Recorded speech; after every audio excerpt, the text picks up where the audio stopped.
As you go down the hallway, the first room to the left will be the Senate Secretary's office. First room to the right, Joint Committee room. You have two smaller committee rooms and directly ahead of the Senate. You have everybody down at the Senate. Say a little bit about that, and then we're going to come see the smaller rooms. Step up, move to the left, or to the right. I didn't get that.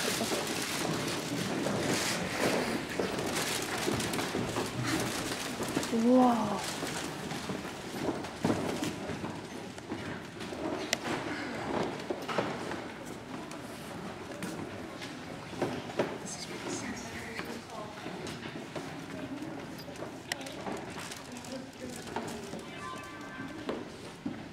As you look out into the Senate, you can tell it's not as crowded as downstairs.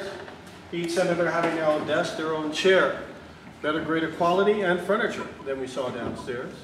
In the Senate, it does not matter how big your state is or how many people you have in your state. It's equal representation, 2 senators per state.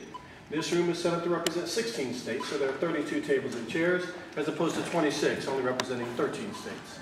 The head chair would be used for the vice president. The first one would be John Adams, then followed by Thomas Jefferson. It was in the Senate chamber that George Washington was sworn in for his second term as president. Senators that met here were not elected by the people. These senators were appointed by state legislators and or governors. Senators would not be elected by the general public until 1913. It took a constitutional amendment to change that. It was indeed the 17th Amendment to the Constitution, which finally allowed the public to elect their senators. Right above you is basically a gallery where the public could watch the Senate in session. The carpet is a reproduction of the Senate carpet that was here at that time. In the center of the carpet, you will see the Great Seal with the stars, the stripes, the eagle, the olive branch, the arrows. Surrounding that Great Seal, you'll see a series of interlocked circles. Each one of those interlocked circles represents one of the original 13 states, and inside displays that particular state's coat of arms. Right before the move to the new capital city, there was never any talk, any discussion, or serious consideration about taking any of this old junk down to the new capital city. The Senate, however, was very, very adamant, very, very persistent. They wanted to take the carpet. Well, we know for a fact that carpet left Philadelphia, Pennsylvania. We also know for a fact that carpet never, ever turned up in Washington, D.C. So if you see it on eBay or the Antique Roadshow, they had to go all the way to Barcelona, Spain to get this carpet reproduced. And what's amazing about the carpet is that it's all one piece. It's not done in strips and then sewed together. Right in the 2 rooms directly behind you, the East and West Committee rooms, you will find a very, very large portrait. In the room over here, you'll find a portrait of Marie Antoinette. The room over here, her husband, King and Queen of France. These portraits were a gift from the French to the United States government for the bicentennial of the Declaration of Independence in 1800, nation's capital goes to Washington, D.C. This building goes back to its original function, back to Philadelphia County Courthouse.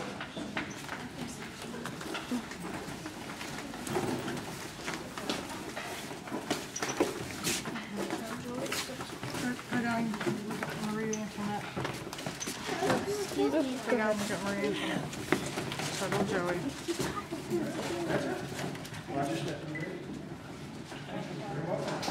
Did my hand get in there, sweetheart? No.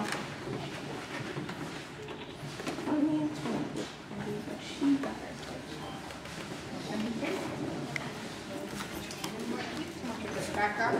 Stay.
Is that why Mama likes to give you bunny ears?